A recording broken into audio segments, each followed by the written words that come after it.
Soul Alexandra David-Néil.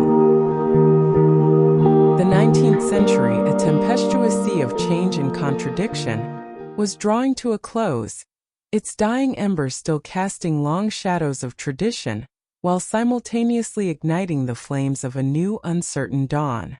It was an era of unprecedented scientific advancement, industrial might and colonial expansion, where the grandiosity of empire stood in stark contrast to the burgeoning cries for individual liberty and social justice.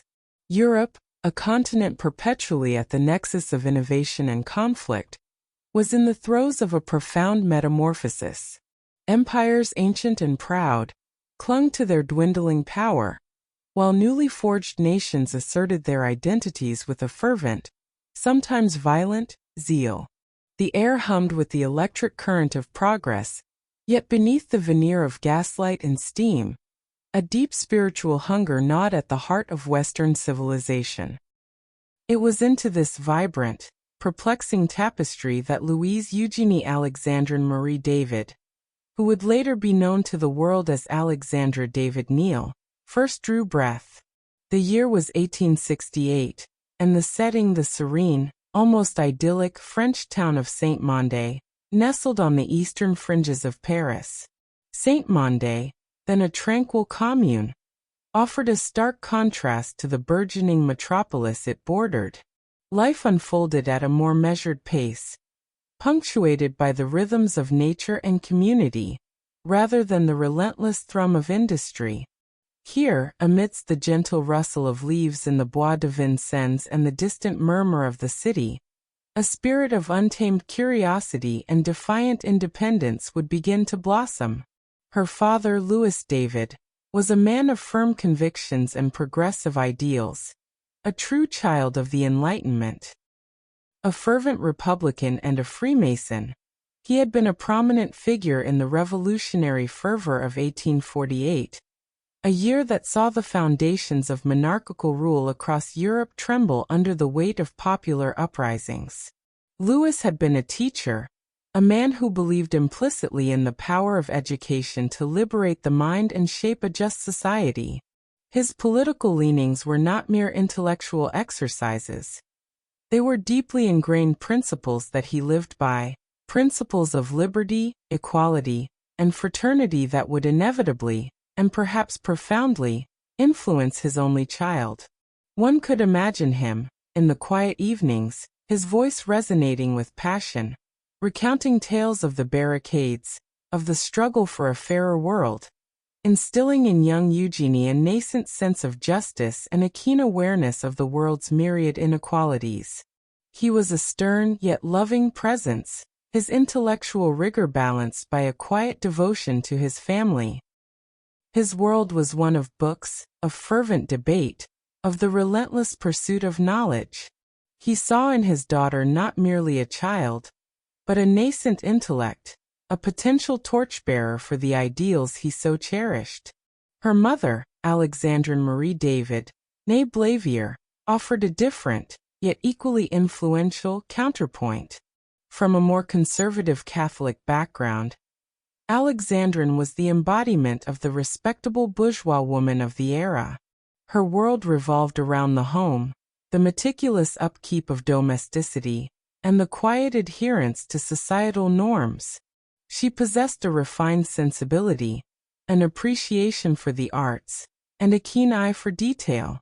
While her husband immersed himself in political treatises and philosophical debates, Alexandrine found solace and expression in music, in the delicate art of embroidery, and in the quiet rituals of daily life. One can envision her, a figure of graceful poise, orchestrating the harmony of their household, perhaps humming a melody as she moved through the sun-drenched rooms, or patiently guiding her daughter's small hands in the intricacies of a new skill. Her quiet piety and adherence to tradition would, at times, clash with Louis's more radical views, creating a subtle, yet ever-present tension within the household. Yet, despite these differences, a deep affection and mutual respect underpinned their union. They were two distinct poles, their individual gravitational pulls shaping the orbit of their daughter's burgeoning personality. The geopolitical landscape of 1868 was a volatile and fascinating mosaic. The Franco-Prussian War, a conflict that would irrevocably alter the balance of power in Europe, was just 2 years away, its seeds already being sown in the diplomatic maneuverings and nationalistic fervor of the time. The unification of Germany under Bismarck's Iron Will was nearing completion, a formidable new power rising in the heart of the continent, much to the apprehension of France. Across the Channel, the British Empire, at the zenith of its power, stretched its tendrils across the globe, its vast colonial holdings shaping the destinies of millions. The scramble for Africa was well underway, with European powers carving up the continent with ruthless efficiency, driven by a thirst for resources, prestige, and the dubious notion of a civilizing mission. In Asia, the ancient empires of China and Japan were reluctantly, and sometimes violently, being forced open to Western influence, their isolation shattered by gunboat diplomacy and the relentless march of industrialization. The world was shrinking, interconnected by steamships and telegraph wires, yet simultaneously growing in complexity and perceived danger. News, once a slow trickle, now flowed with increasing speed, bringing distant conflicts and exotic cultures closer to the European imagination. This era also marked a flourishing of exploration, not just for material gain, but for intellectual curiosity. The unknown corners of the world, particularly the mystical East, beckoned to adventurous spirits.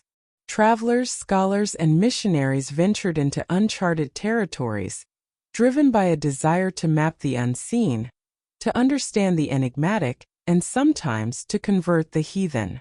For a young, inquisitive mind like Eugenie's, born into this whirlwind of change, the world must have appeared both boundless and fraught with intrigue. The echoes of her father's republican ideals would have resonated with the nascent stirrings of rebellion against societal constraints. Her mother's more traditional sensibilities, while perhaps at times stifling, would have provided a grounding in the rich cultural heritage of France.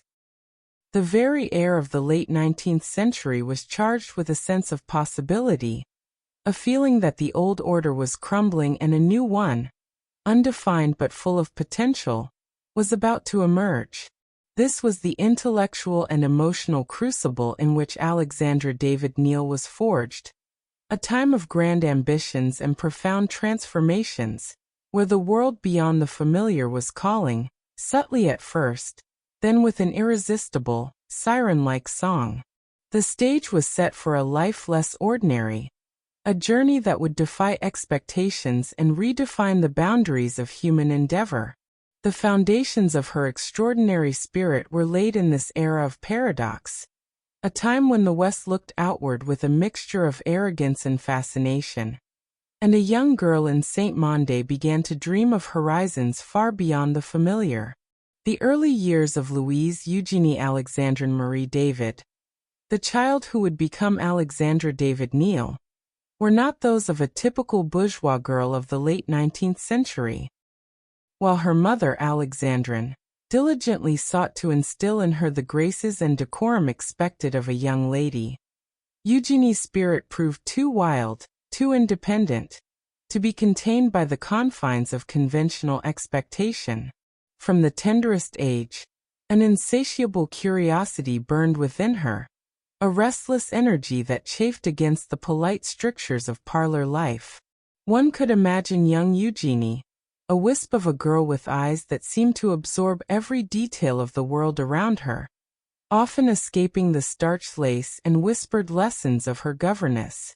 Her preferred playground was not the manicured garden, but the untamed wilderness of the nearby Bois de Vincennes. Here, amidst the whispering leaves and the dappled sunlight filtering through ancient trees, she would spend hours, a solitary figure communing with nature. She would observe the intricate dance of insects, listen to the myriad voices of the forest, and dream of worlds beyond the familiar Parisian suburbs. These were not mere childish escapades. They were the nascent stirrings of an explorer's soul, a deep-seated need to push beyond known boundaries, to understand the unseen. She often returned home with mud on her pristine dresses, her hair disheveled, but her eyes alight with a fierce joy that baffled her mother and secretly delighted her father. Her relationship with her parents was a complex interplay of affection, admiration, and quiet rebellion. Louis David, her father, was her intellectual confidant. He recognized in his daughter a kindred spirit, a sharp mind unfettered by conventional wisdom. He nurtured her nascent intellect, encouraging her voracious reading habits. While her peers were perhaps poring over etiquette manuals, Eugenie devoured books on history, philosophy, and, significantly, travel. Louis would bring home scientific journals and political pamphlets, engaging his daughter in discussions far beyond her years, treating her as an equal in the realm of ideas. It was from him that she inherited her republican ideals, her passion for justice, and a deep-seated aversion to dogma of any kind. He spoke to her of universal suffrage, of the rights of women, radical notions for the time, and these seeds of thought took deep root in her fertile young mind. Her mother, Alexandra, loved her daughter deeply, but often struggled to comprehend her unconventional nature. She yearned for Eugenie to embrace the predictable, comfortable life of a respectable wife and mother. Her attempts to mold Eugenie into this societal ideal were met with polite, yet firm resistance. There were likely countless small clashes, arguments over appropriate attire, lessons on domesticity that Eugenie found tedious, and gentle admonishments for her adventurous spirit. Yet, it was from her mother that Eugenie inherited a certain tenacity, a quiet strength that would later serve her well in the face of immense adversity. And perhaps, too, a subtle appreciation for the aesthetic, for the beauty that could be found even in the most austere of environments. Formal education, for Eugenie, was a necessary formality, rather than a passionate pursuit in itself. She attended various private schools, but her true learning often happened outside the classroom. She possessed an astonishing capacity for languages, a gift that would prove invaluable. She quickly mastered English and German, driven not by academic obligation, but by a desire to access more texts, more ideas, more windows into different cultures. Her independent studies led her down unconventional paths. She developed a profound interest in Eastern philosophies, particularly Buddhism, a fascination that was highly unusual for a young European woman of her time. This was not merely an intellectual curiosity. It was a burgeoning spiritual quest, a search for meaning that the established institutions of the West seemed unable to provide. She sought out books, scarce as they were, that spoke of reincarnation, karma, and the path to enlightenment, her mind grappling with concepts that most of her contemporaries would have dismissed as exotic mysticism. A typical day for young Eugenie would have been a fascinating blend of convention and quiet defiance. It might begin with the morning rituals dictated by her mother. A proper breakfast, perhaps a piano lesson she endured rather than enjoyed, followed by the presence of a governess for lessons in French grammar and arithmetic. But as the day progressed, her true nature would assert itself. There would be clandestine expeditions to the bois, where she would lose herself in nature's embrace. Hours would be spent in the family library, her small fingers tracing words on ancient maps, her imagination soaring to distant lands. She might secretly acquire books from forbidden sections, works that challenged the accepted norms of society, or delved into esoteric subjects. Evenings would often involve animated discussions with her father, her sharp questions and insightful observations pushing the boundaries of their conversations. Later, in the quiet solitude of her room, she might light a candle and delve deeper into her self-chosen studies, translating texts, making notes, her mind ablaze with newfound understanding. Her character, even in youth, was marked by an almost formidable independence. She was fiercely intelligent, with a mind that questioned everything and accepted nothing at face value. She possessed a remarkable courage, not just physical bravery, but the courage of conviction, the willingness to stand alone against prevailing opinion. While some might have perceived her as aloof or unconventional, those who truly knew her saw a deep well of empathy and a genuine desire to understand the human condition in all its varied forms. She was not interested in superficial pleasantries or the constrained social dances of her peers. Her friendships, though perhaps few, would have been deep and intellectually stimulating, drawn to individuals who shared her thirst for knowledge and her rebellious spirit. The seeds of her future vocation were sown in these formative years. Her early forays into Eastern thought were more than a fleeting interest. They were the first steps on a path that would define her life. The societal constraints placed upon women of her era, the expectation to marry, to raise a family, to remain within the domestic sphere, were for her not merely inconvenient but an anathema. She saw these expectations as an invisible cage, and from a very young age she was determined to find the key. The stories of explorers, of adventurers who dared to venture beyond the known world, resonated deeply with her. She did not merely admire them, she envisioned herself among them, not as an accompanying figure, but as the protagonist of her own grand adventure. The early solitude, the deep introspection, the fearless questioning, all contributed to the forging of a spirit that would, in time, defy continents, challenge dogmas, and leave an indelible mark on the annals of human exploration. The path was not yet clear, but the journey had undeniably begun. As the 19th century gracefully yielded to the dawn of the 20th, Louise Eugénie Alexandra Marie David, now verging on young womanhood, found herself poised on the precipice of a life she refused to have dictated by societal norms. The intellectual curiosity and independent spirit that had marked her childhood did not wane. Rather, they intensified, transforming from nascent stirrings into a formidable, driving force. This was the period when the chrysalis of conventional expectation began to crack, revealing the vibrant, unconventional butterfly within. By her early 20s, Eugénie had firmly rejected the path laid out for most women of her station. The thought of marriage for social status, of a life confined to the drawing room and the nursery, was anathema to her. Her dreams were not of domestic bliss, but of distant horizons, of ancient wisdom, and of a freedom that transcended geographical and intellectual boundaries. She yearned to understand the world not through the filtered lens of European academia, but through direct, visceral experience. Her intellectual pursuits, once a quiet rebellion, now became her life's true north. Her formal studies continued, but always with an unconventional bent. She attended the Sorbonne, delving into the intricacies of Sanskrit and Tibetan, languages that were, for most, exotic curiosities.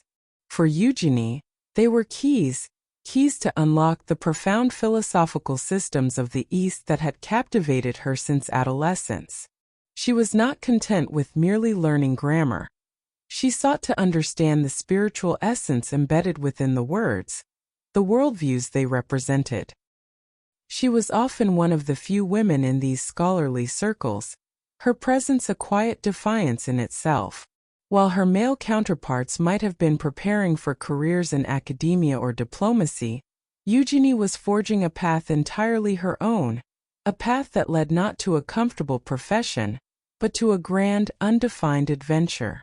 Her character by this point was a fascinating blend of fierce intellect, unwavering determination, and a surprising, almost childlike sense of wonder. She possessed an indomitable will, an ability to focus her energies with singular intensity. She was unafraid to challenge prevailing wisdom, whether it came from academics, religious institutions, or social conventions.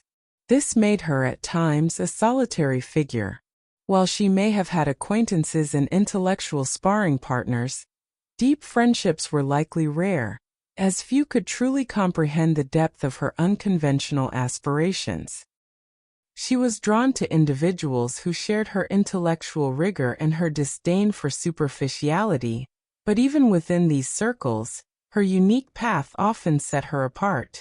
Her early 20s also saw her exploring another, equally unconventional, avenue: the world of opera. Possessing a remarkable soprano voice, she embarked on a career as a singer, taking on the stage name Alexandra David-Néil. This period was far from a detour. It was another facet of her relentless pursuit of experience and financial independence.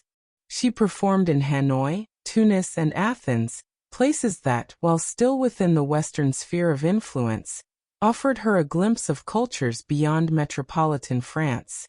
The stage provided her with an income, allowing her to fund her burgeoning academic pursuits and, crucially, to gain a degree of autonomy from her family. It also exposed her to diverse people and experiences, honing her adaptability and her ability to navigate unfamiliar social landscapes. The discipline of performance, the rigorous training of her voice, and the demanding schedules would, in retrospect, prove to be invaluable preparation for the physical and mental rigors of her future expeditions. During these years, the question of love and relationships undoubtedly surfaced, as it does for any young person. While she was undoubtedly attractive and intelligent, her focus remained firmly on her intellectual and adventurous pursuits. There were no grand romantic entanglements that steered her off her chosen course. One can imagine suitors, perhaps drawn to her keen mind and unconventional charm, being politely but firmly deflected. Her heart, it seemed, was already pledged to a grander love: the love of knowledge, of freedom, and of the uncharted territories of the world and the mind. She was not a woman to be defined by her relationships with men, but by her own singular journey. Her aspirations were not about finding a partner to complete her, but about completing herself through her own experiences. Her dreams by now were crystallizing. She envisioned herself not merely as a scholar of the East, but as an active participant in its mysteries. The tales of forgotten cities, of secluded monasteries, of ancient spiritual practices, beckoned with an irresistible force.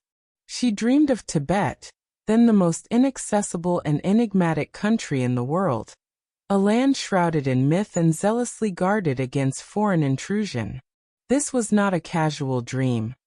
It was an obsession, a deep-seated conviction that her destiny lay in venturing into these forbidden lands, not as a conqueror, but as a humble seeker of wisdom. The difficulties in achieving these dreams were immense, almost insurmountable. As a woman, the very idea of independent travel to such remote and dangerous regions was unthinkable, often met with ridicule or outright condemnation. Financial resources were a constant challenge. Her earnings from opera, while sufficient for a modest existence, were hardly enough to fund elaborate expeditions. The political climate was also a barrier. Colonial powers, while expanding their reach, also restricted movement, viewing independent explorers with suspicion. Furthermore, the intellectual establishment of Europe, while perhaps tolerant of her scholarly pursuits, would likely view any actual attempt to live among natives or adopt their practices as eccentric, even dangerous. Yet these obstacles only served to fuel her resolve. Each no she encountered only strengthened her yes. She began to meticulously plan, to save, to study. She honed her linguistic skills, particularly in languages that would be useful in her intended destinations. She educated herself on the practicalities of travel, on geography, on the customs of the peoples she hoped to encounter. Her day-to-day life, even amidst her opera performances, was imbued with a sense of purpose, each action a step towards her grand objective. She might rise early, dedicating hours to Sanskrit texts before rehearsals, or spend her evenings meticulously mapping out potential routes through unmapped territories. Her free time was consumed by preparation, by building the intellectual and practical foundation for a life that would defy every expectation. The chrysalis had indeed broken. Alexandra David-Néil was no longer merely Eugenie David, the curious girl from Saint-Mandé. She was a woman on a mission, a nascent explorer and mystic, whose unwavering gaze was fixed on the distant, snow-capped peaks of the Himalayas, and the profound wisdom she believed lay hidden within their shadow. The path would be arduous, fraught with peril and skepticism, but for Alexandra, it was the only path worth taking. Her purpose was clear: to venture where no Western woman had dared, not for conquest, but for understanding, for illumination. The early years of the 20th century saw Alexandra David-Néil, no longer merely Eugenie, begin to transform her audacious dreams into tangible realities. The stage name Alexandra Muriel had served its purpose, providing the means and the exposure, but the true Alexandra was emerging, focused on a singular monumental quest: the exploration of the spiritual and geographical heart of Asia, particularly Tibet, the ultimate forbidden land. Her initial forays into the East were tentative steps, but each one fueled her resolve. Her first major journey to India and Sikkim in 1911 was not merely a scholarly expedition, it was a spiritual pilgrimage. She was no longer content to study Buddhism from afar. She yearned to live it, to breathe its essence. She arrived in a world ablaze with colonial power, yet she was drawn to its ancient, mystical undercurrents. It was here, in the shadow of the Himalayas, that she encountered the 13th Dalai Lama in Kalimpong, a meeting that marked a pivotal moment in her life.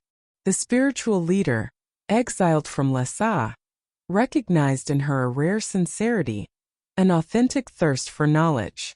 Their discussions were profound, delving into the intricacies of Buddhist philosophy and practice. He provided her with not just insights, but also a quiet blessing, an unspoken encouragement for her unconventional path.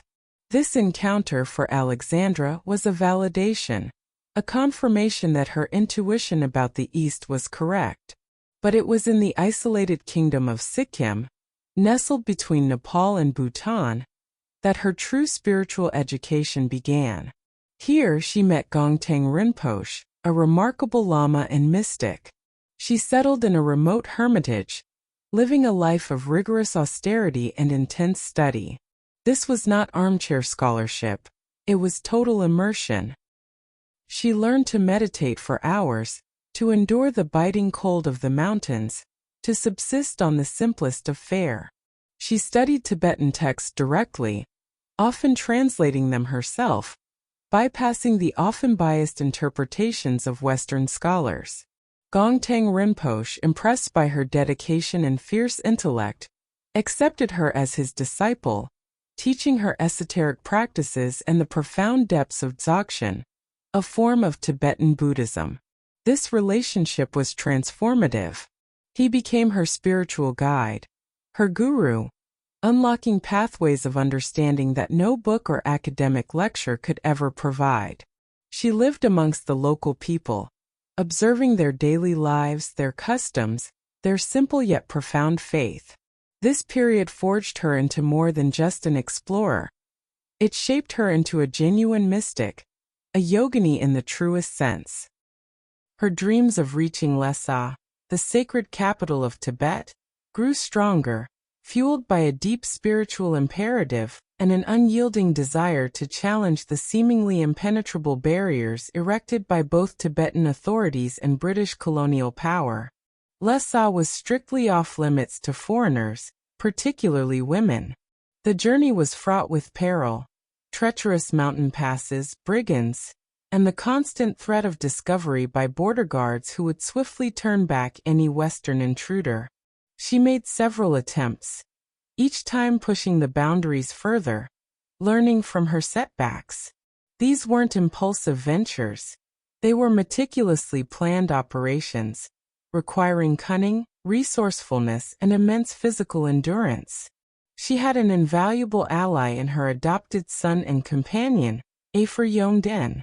Yearned, a young Sikkimese Lama, met Alexandra in 1912 and quickly became her devoted traveling companion, translator, and spiritual fellow traveler.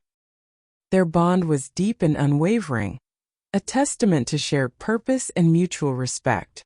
Yearned's knowledge of local languages, customs, and the perilous mountain trails was indispensable.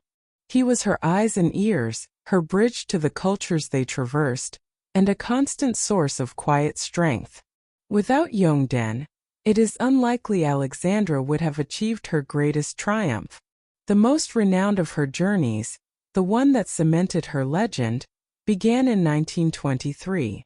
Disguised as a ragged Tibetan beggar woman, with Yearned disguised as a monk, Alexandra embarked on a clandestine epic trek across the Himalayas.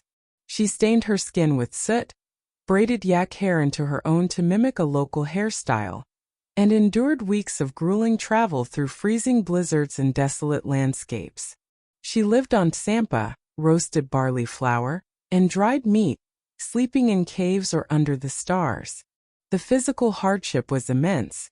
She faced frostbite, starvation, and constant fear of exposure. The mental fortitude required was even greater.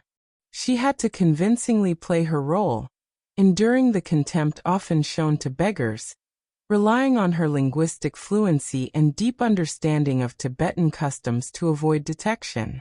She practiced tummo, the Tibetan yoga of inner heat, to withstand the freezing temperatures, a testament to her deep spiritual training.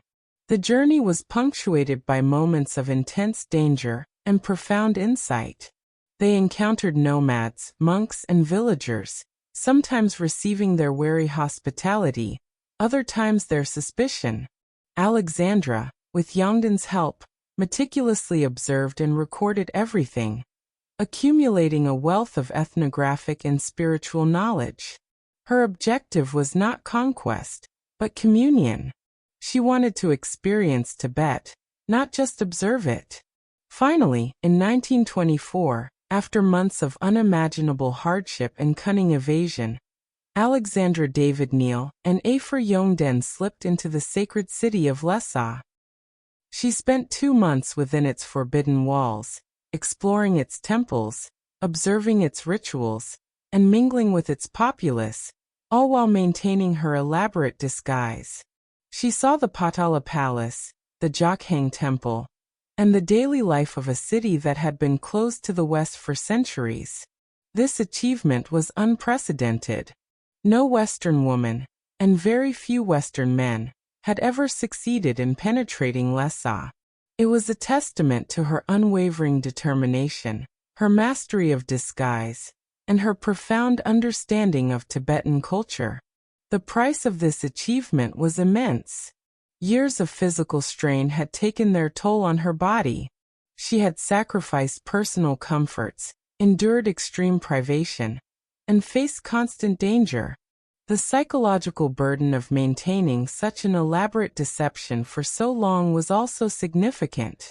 Yet the emotional reward was immeasurable. She had fulfilled her life's ambition. She had seen, touched, and breathed the air of the Forbidden City. She had proven that a woman, driven by intellectual and spiritual curiosity, could achieve what empires and armies could not. Her journey to Lhasa was not just a geographic feat. It was a profound spiritual accomplishment, a bridge built between two worlds. It solidified her legacy not merely as an explorer, but as a fearless pioneer who shattered the barriers of gender, culture, and belief.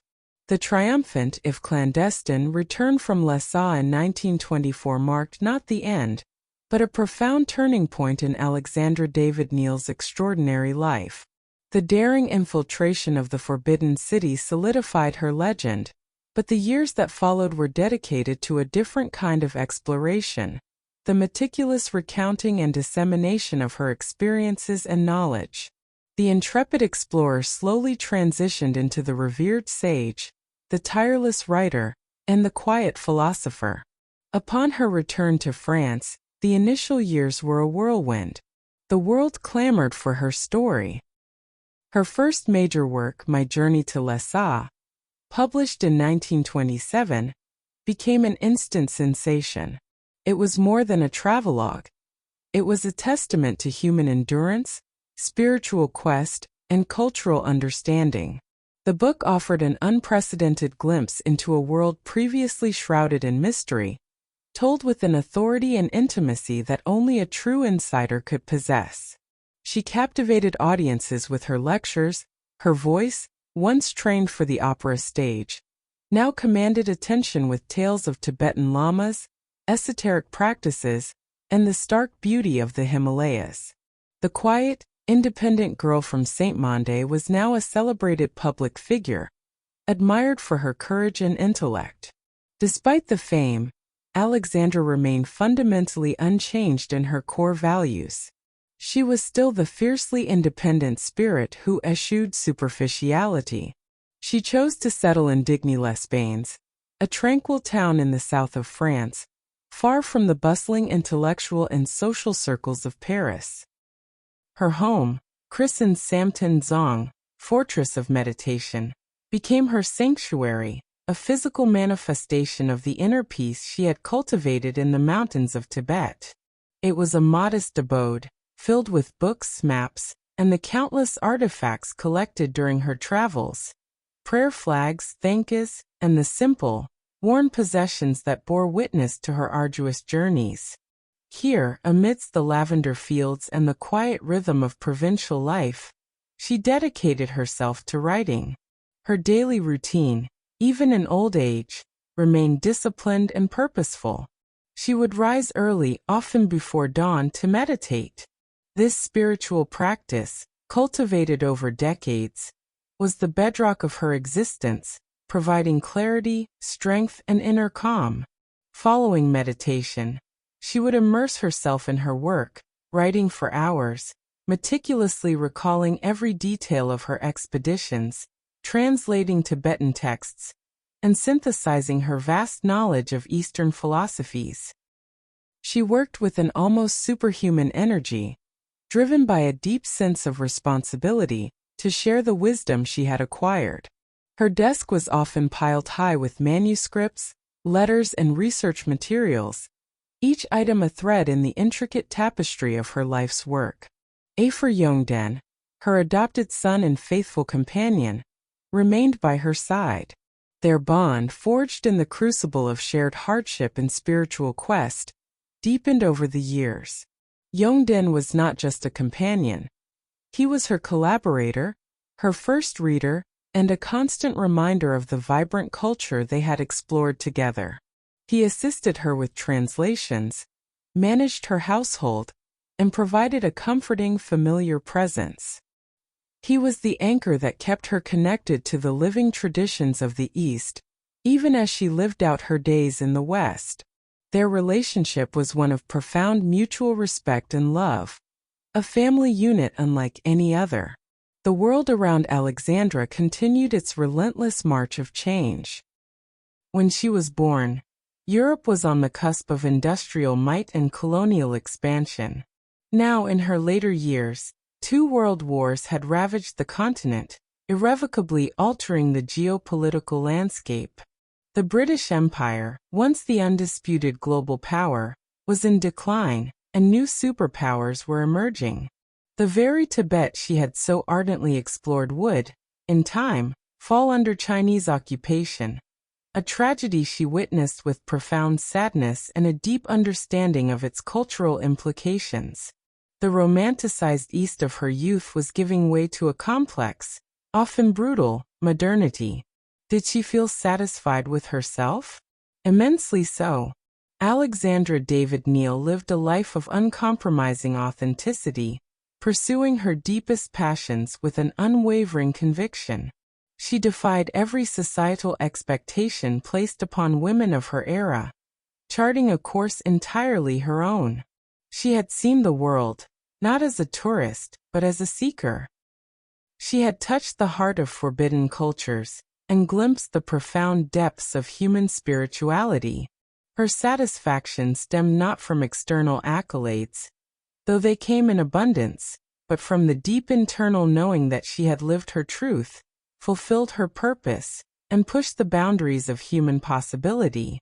Her later years were also marked by a continuous output of influential books, including Magic and Mystery in Tibet, Initiations and Initiates in Tibet, and The Secret Oral Teachings in Tibetan Buddhist Sects. These works were not mere adventures. They were profound scholarly contributions, providing invaluable insights into a civilization that was rapidly changing. She also wrote on the role of women in society, advocating for greater freedom and equality, her own life a living testament to her beliefs. Alexandra David-Néil passed away in 1969, at the astonishing age of 100. She had outlived many of her contemporaries, bearing witness to a century of monumental change. She spent her final years at Samten, surrounded by her books and memories, her mind sharp, her spirit serene. Even in her last days, her intellectual curiosity remained undimmed. She continued to read, to write, and to engage in deep philosophical reflection. She left this world not with regret, but with the quiet contentment of a life fully lived, a journey completed, and a legacy secured. Her death marked the end of an extraordinary individual life, but the beginning of an enduring legend. Alexandra David-Néil, a name that reverberates with the daring spirit of exploration and the profound quest for knowledge, left behind a legacy that transcends mere adventure. Her life was a meticulously woven tapestry of intellectual rigor, spiritual devotion, and an unyielding defiance of the norms of her time. Her contributions to the world, both cultural and material, are immense and multifaceted, continuing to inspire and challenge long after her passing. Her most significant material legacy lies in her vast body of written work.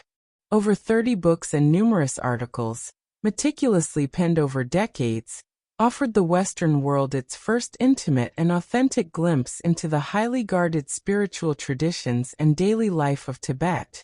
Before her, Tibet was largely a blank space on Western maps, filled with exotic rumors and academic speculation.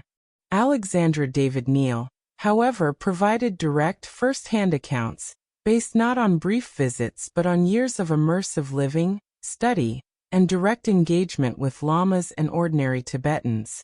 Works like My Journey to Lhasa, Magic and Mystery in Tibet, and The Secret Oral Teachings in Tibetan Buddhist Sects are not just thrilling adventure narratives.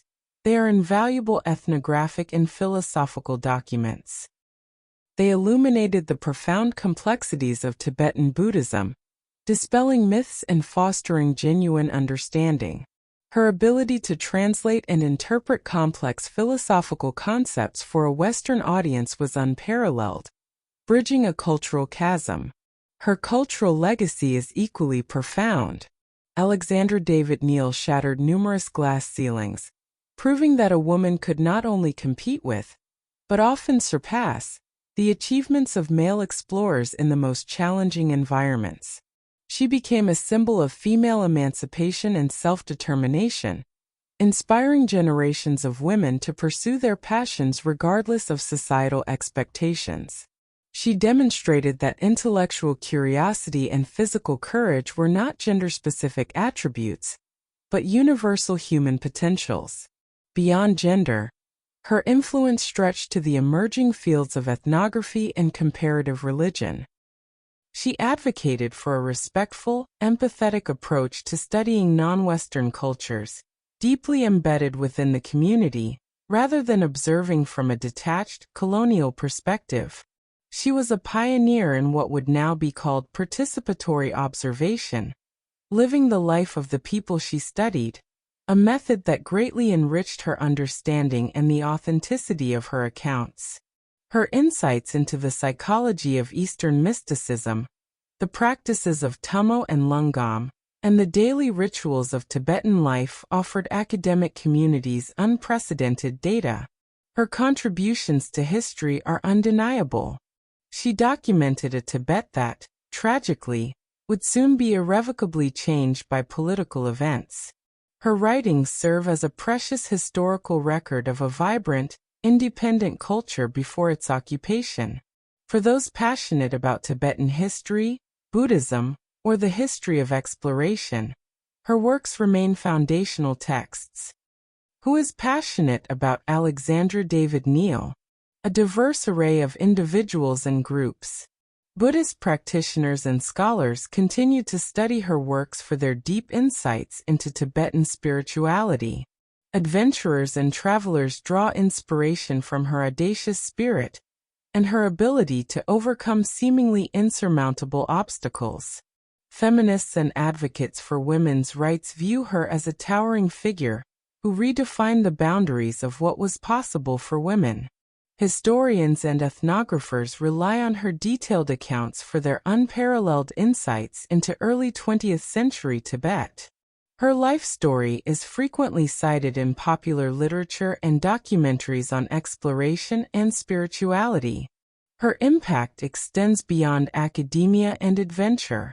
She inspired a new generation of Western seekers to look eastward for spiritual wisdom, contributing to the growing interest in Buddhism and Eastern philosophies in the West during the 20th century. While some might argue that her interpretations were at times influenced by her own spiritual inclinations, there is no denying the profound role she played in making esoteric knowledge accessible. She contributed to the breaking down of cultural barriers, fostering a greater global understanding at a time when the world was becoming increasingly interconnected. Did she contribute to the world for good or ill? Unequivocally for good. Her journey was one of understanding, not conquest. She sought to learn, not to dominate. Her goal was to share, not to exploit. In an era often marked by colonial exploitation and cultural arrogance, Alexandra David-Nèil stood apart as a bridge builder, a woman driven by a genuine love for humanity and a profound respect for spiritual wisdom wherever it might be found. She showed that true exploration was not about planting flags, but about opening minds and hearts. Her legacy is not merely etched in books. It lives on in the countless individuals she has inspired to pursue their own paths of discovery, to question accepted truths, and to bravely venture into the unknown, whether that unknown be a distant land or the unexplored realms of the self. Alexandra David-Nèil remains a beacon for the fearless spirit, a testament to the power of unwavering determination, and a timeless reminder that the greatest journeys are often those taken against the current, in pursuit of a personal, profound truth. Her echoes resonate still, a silent call to courage and curiosity in a world that continues to yearn for both.